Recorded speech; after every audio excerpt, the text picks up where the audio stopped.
I have my Amstrad CPC set up here and ready to go. So I may as well make my next video an Amstrad game. And I've decided to do split personalities, which is a very unique sort of idea. It was made in the 80s, so you've got these pictures of 80s politicians and celebrities, and they all come out. They all come out in squares, and you just have to put them in the right place.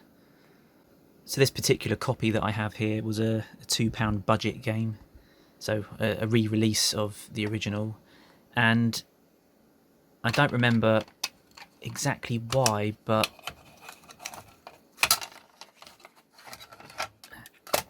at some point I took the tape out of the original tape and I put it into this other tape here, this other cassette. But this is the original tape from the original copy, so it's kind of a legit version of the game.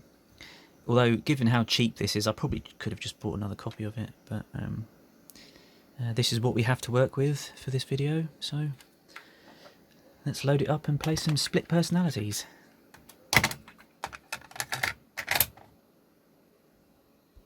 Split personalities loading.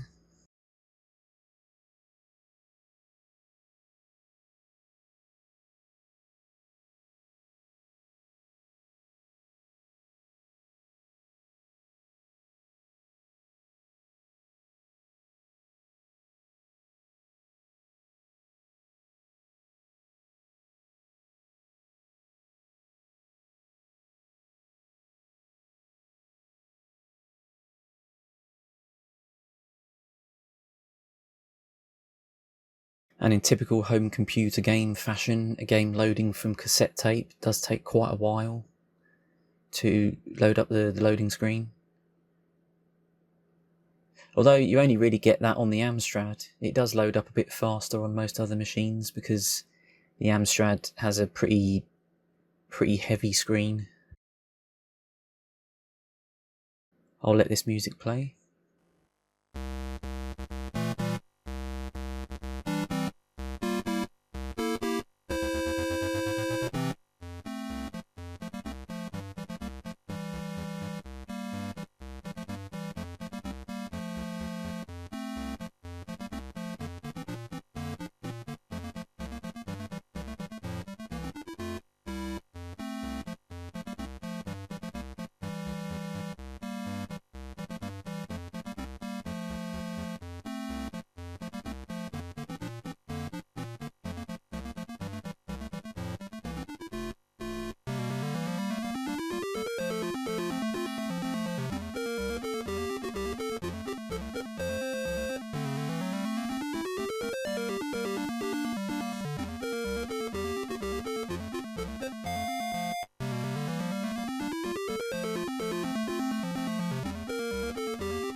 Oh, that's good. An early bomb. Thank you, game. This game is a sliding puzzle game, and it features celebrities and politicians as the picture. I don't know if that's necessarily the best choices, but it's certainly outdated because this game was made in 1986, and you can see this guy here was the United States president at the time, Ronald Reagan.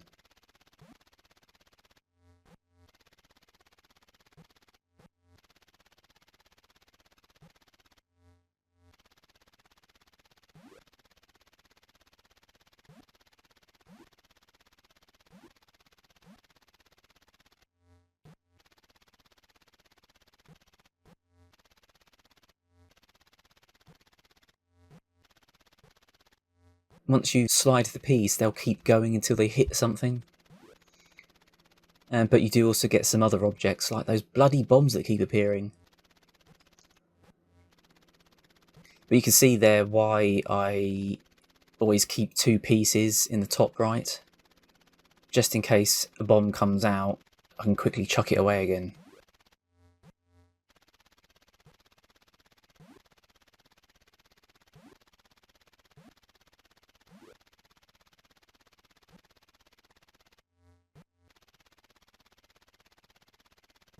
There's a nice little guide.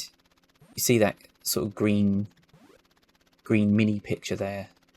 It does highlight where the piece that you're currently over needs to go. I think the game would be extremely difficult if there wasn't that, so that's quite handy.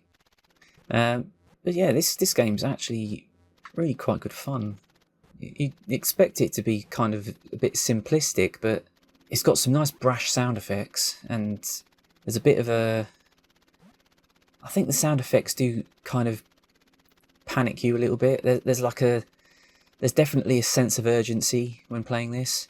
I mean, there is a time limit, of course, because you can see at the bottom there's a time limit, and the pieces come out randomly out of that little section in the top left. I played it a couple of times before I did this video, and I got a little bit better at it. Split Personalities was originally going to be released as Splitting Images, but that sounds very close to that political satire puppet show, Spitting Image. So they changed it at the last minute. And there was actually a Spitting Image game released, but that was a one-on-one fighter, which is another game that I didn't really play at the time. So obviously we bought this game as a budget game, and I can only guess we got it sometime in the 80s. A budget re-release would have been later than the original release, so we didn't get it in 1986. But we would have got it in the 80s. And at the time, I didn't like politics. You know, I was probably about 5 or 6 years old, actually. I didn't like politics, and I didn't really know... Probably didn't know any celebrities either. I was probably still just watching cartoons. So if it had a picture of Thomas the Tank Engine or something, then I probably would have enjoyed it a little bit better. But I didn't really play the game, and I would have found it too difficult anyway. But I've given it another chance now in 2025, and this game's quite fun.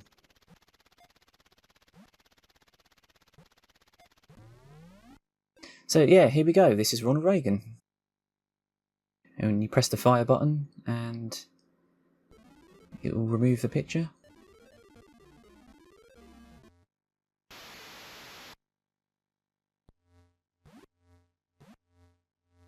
So yeah, this is presented really well, actually.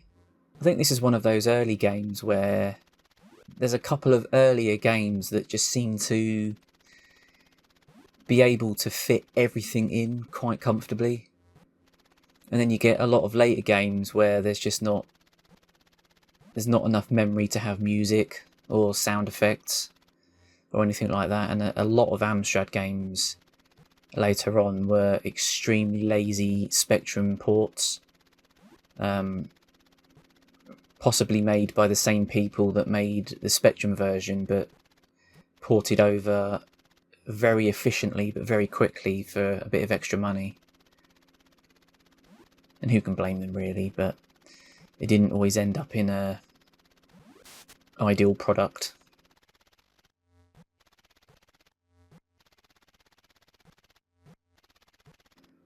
Oh, go away, bombs. I don't know if you can tell who this person is right now. I'll let you guess.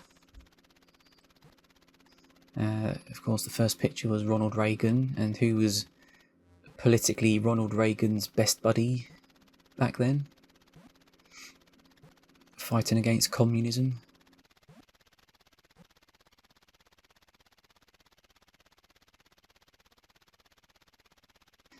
So actually, a little fact about this game: this was made by Dutch people. It wasn't made by a British team. It was made by Dutch people, and it was completely independently made. Because a lot of games back then was just made by people that bought a computer and started programming on it. And anybody was free to do so. The only difficulty was being able to get the game published once you'd made it, but this was good enough to be published. This was published by Domark, and it was made by a Dutch team called Ernieware, which might have only been 2 or 3 people, actually. But the way that they drew the pictures, it was not a digital scanner, because I'm thinking that they probably weren't easily available back in 1985, 1986. So how they got the picture into the game is that they just, or the main guy wrote his own little program for drawing graphics into a ZX Spectrum, and he basically took a photo that he could find, or a picture he could find, and then traced it onto tracing paper, and then stuck that piece of paper to his TV, and just dot by dot, pixel by pixel, drew the picture using his own custom software.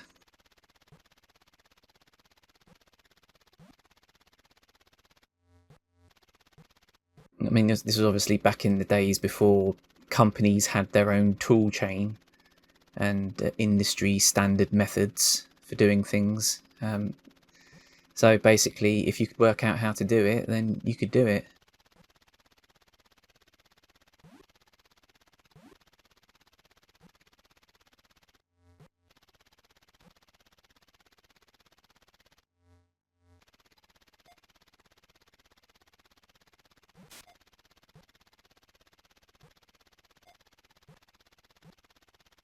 I do get myself into a bit of a mess quite a lot.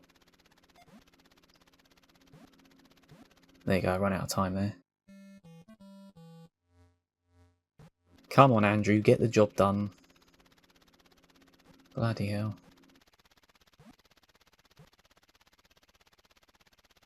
Some of the other pictures included in this are Sir Clive Sinclair, even in the Amstrad version, Alan Sugar, Marilyn Monroe, Charles and Diana, now King Charles, and some other celebrities. And I think in some other countries, 1 or 2 of the pictures have been changed.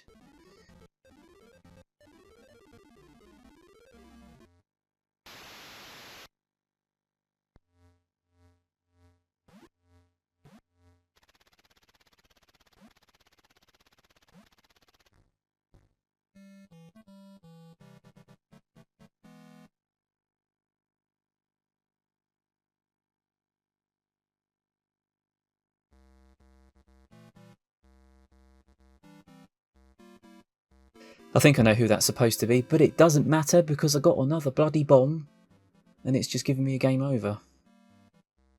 That's Split Personalities, and it's a really unique and a really good fun game, so it's well worth checking out, and thank you for watching.